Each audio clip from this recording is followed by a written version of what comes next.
Last year was a really interesting year for Mounties Group. If you remember, 3 years ago, I came to an AGM and the board had just set a new strategic direction, they just appointed a new CEO, and they decided it was time to get back to what we were created for. And we exist for a really simple reason, and that's to improve the lives of our members. So back then, 3 years ago, I said to the AGM, we're in a different position. We had $69 million in debt. We only had $4.5 million cash. We were losing money out of our core business every year, and we needed to change some things. So I made a promise, we set a goal, and I said we would spend 2 years fixing things, getting things right, and then a third year into foundations, which is this year that's just gone. Unfortunately, that third year also came with 3 months of closing our clubs, so 25% of the trading year gone. But the expectations and the promise still remained. Last year was about taking 2 years of research and learning and asking our members what they want and starting to deliver. So I'm really proud that I can sit here today and say that for the first time in 17 years, Mounties has no bank debt.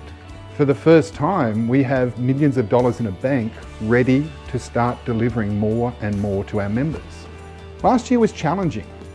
I think it came with closures of our venues, it came with staff shortages, it came with the announcement of a global recession on its way. So I couldn't be more pleased with the difference we made in our community this year. Whether it was employing more local people, and we went from something like 600 staff through to 900 staff over the last year to give local people more jobs. Because of the support of our members and the amount of money they spent in our club, we were able to then provide our suppliers with enough business to then employ over 2,000 other people in our local community. We were able to donate over $5.8 million in direct community support, but we also got to do other things. We all know that Mounties has been supporting the Ted Noffs Foundation and Street University for a lot of years. We helped them establish the first ever Street University, and that's now gone across New South Wales. And this year we provided Street University with an entirely new building here at Liverpool, where we were able to install rooms for those youth to learn music or dance or get counselling and assistance, and to integrate into a community that makes our community a better place in which to live. And the proven facts on reduced crime, on social inclusion, on improvements to families have made an amazing difference in our local community. As members know, last year we lifted our support of CareFlight helicopter to an entirely new level. It's now known as Mounties Care CareFlight. And this year, that financial support meant that over 300 life-saving trips could be made. It meant that people across Greater Sydney were reached faster, had a doctor arrive on site, received treatment at possibly the worst time in their life, and they were able to get that help because of Mounties and the way our members supported our clubs, so we were able to support CareFlight. We got to buy life-saving boats for surf life-saving clubs. We got to support communities that were devastated by floods. We got to do so much for people, and we got to do it because we went back to why we exist, to improve the lives of our members. Last year we saw those horrible floods hit New South Wales. One of the biggest impacted areas was northern New South Wales, around Ballina and Lismore. And lost amongst all that chaos and everything up there was this tiny little town of Broadwater. We were lucky to be in a position where members of Mounties came together to make a difference. We were lucky to be able to bring our members together, our club together, and support a community in need. We provided over $200,000 in financial support, but more than that, we provided people on the ground, and we did what clubs should be doing. We got off our butt and we helped someone in need. I think one of the most exciting things we've done in recent years is spend time listening to our members and asking them how we can improve their lives the most. And when members come back and tell us that their biggest priority or their biggest concern in life at the moment is the health of themselves, their children and their parents, The opportunity we had was to improve lives by doing something that other clubs simply haven't thought to do. So we opened 2 new medical centres. Unfortunately, we had originally planned and had hoped to open the medical centre here at Mount Pritchard first, but delays caused by council meant that had to slow down and we got to progress others. The one at Mount Pritchard will come. We're determined to make sure that happens. But we also added more to our home care services, we added more to our allied health, that as an organisation now, with our membership getting older, we can actually do more for people. So whether it's someone that can simply come around and have a chat if you're lonely, right through to delivering chemotherapy in your lounge room, or a fully established hospital bed into your own bedroom at home while you're in time of need, our members have been loyal to us for so many years, some for 30, 40, 50 years. We need to make sure that we remain loyal to those members when they can't come to the club anymore. I think one of the biggest impacts that COVID had on our local communities was that inability to get together, to join together in those social inclusion programs like subclubs. Subclubs and sport play such an important role in our community and building a better community because we get to know each other and spend time together with friends. About a quarter of the way through the year, we started to see our subclubs coming back and seeing some activity.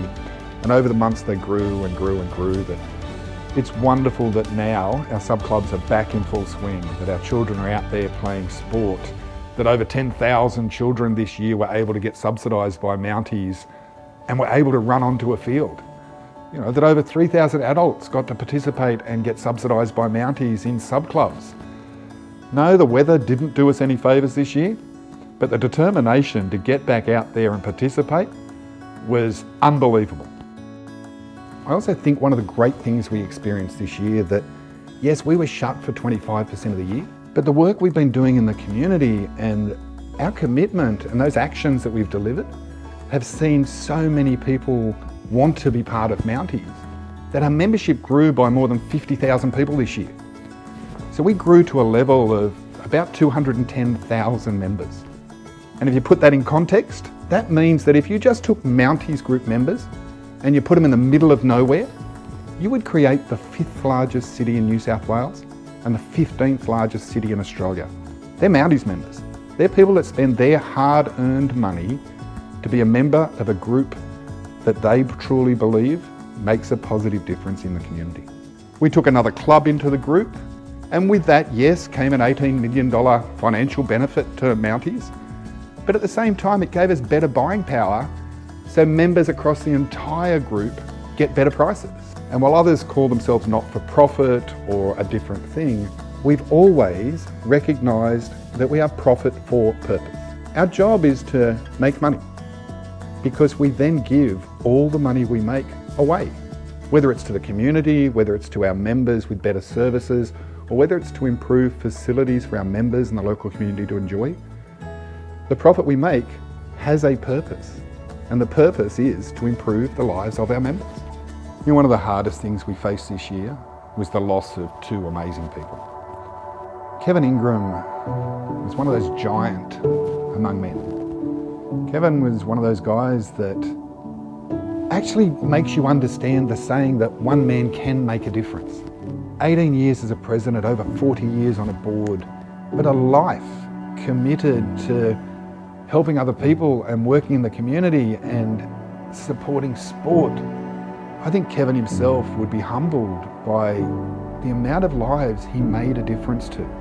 On top of that, we also lost Ralph Wern, a man that truly made the stability of Mounties over many years possible.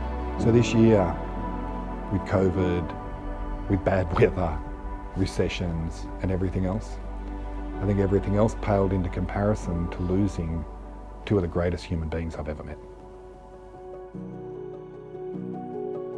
One of the other things we're really committed to this year, and we have been for a lot of years, but we've stepped to a new level this year, was the understanding that we sell certain products and we have certain services that come with a social responsibility.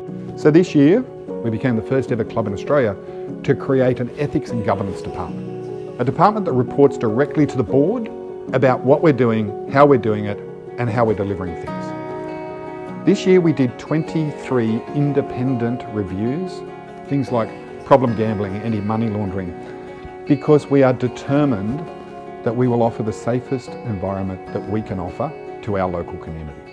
So we've been through some hard times. We've paid down some debt, we've built up some cash reserves, we've been through the worldwide pandemic, we've gone through job shortages and recessions and everything else. Isn't it wonderful that we can now look forward with such positivity? To know that if you face those challenges and get through them stronger than you ever were, that you can imagine a future brighter than we've ever experienced. When you realise that we've gotten back to why we were originally created, and that was to improve the lives of members, this year starts to see those plans actioned, coming together and really getting some speed and momentum behind them. This year we've got that medical centre opening here at Mount Pritchard, we've got new bowling greens opening across the group, we've got better facilities happening, new food options coming in. We've got so much planned that we've taken a couple of years to position ourselves ready to roll it out. It's an exciting time, and I think it's going to be one of the more exciting years that Mounties has had in almost 60 years, because we've taken the time to get our foundation right, and from there you get to build an amazing experience.